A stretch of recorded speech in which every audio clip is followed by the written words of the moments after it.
بسم اللہ الرحمن الرحیم۔ ناظرین، آج کی اس ویڈیو میں ہم ایک ایسا بابرکت وظیفہ بتانے جا رہے ہیں جو انشاءاللہ رزق کی تنگی، مالی پریشانی اور کاروباری رکاوٹوں کو دور کرنے میں بہت فائدہ مند ہے۔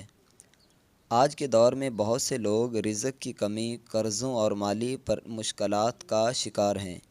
انسان محنت تو بہت کرتا ہے لیکن پھر بھی گھر کے اخراجات پورے نہیں ہوتے۔ اسلام ہمیں یہ سکھاتا ہے کہ رزق دینے والا صرف اللہ ہے۔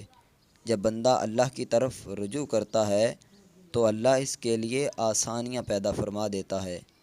قرآن مجید میں اللہ تعالیٰ فرماتا ہے کہ اس استغفار کرنے والے کے لیے اللہ آسمان سے بارش نازل فرماتا ہے اور مال اور اولاد میں اضافہ فرماتا ہے۔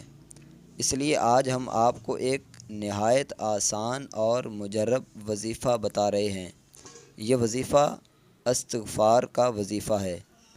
عمل یہ ہے کہ ہر روز کسی بھی وقت 100 مرتبہ استغفر اللہ ربی من کل ذنب واتوب الیہ۔ میں ایک دفعہ پھر آپ کو پڑھ کر سنا دیتا ہوں۔ استغفر اللہ ربی من کل ذنب واتوب الیہ۔ یہ آپ نے 100 مرتبہ پڑھنا ہے کسی بھی وقت، اور اگر ممکن ہو تو فجر کی نماز کے بعد بیٹھ کر 300 مرتبہ پڑھ لیں۔ پڑھنے کے بعد اللہ تعالیٰ سے دل سے دعا کریں کہ اے اللہ، میرے گناہ معاف فرما اور میرے رزق میں وسعت اور برکت عطا فرما۔ میرے بھائیو دوستو، یہ عمل آپ نے کم از کم 15 دن مسلسل کرنا ہے۔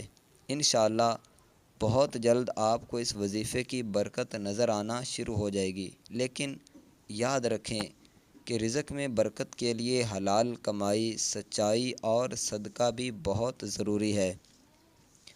جو شخص اللہ پر بھروسہ کرتا ہے اور گناہوں سے بچنے کی کوشش کرتا ہے، اللہ اس کے رزق میں ایسی برکت عطا فرماتا ہے کہ زندگی آسان ہو جاتی ہے۔ اللہ تعالی ہم سب کے رزق میں برکت عطا فرمائے، آمین۔ اگر ویڈیو اچھی لگی تو لائک ضرور کریں، چینل کو سبسکرائب کریں اور اس وظیفے کو دوسروں تک ضرور شیئر کریں۔ جزاک اللہ خیرہ۔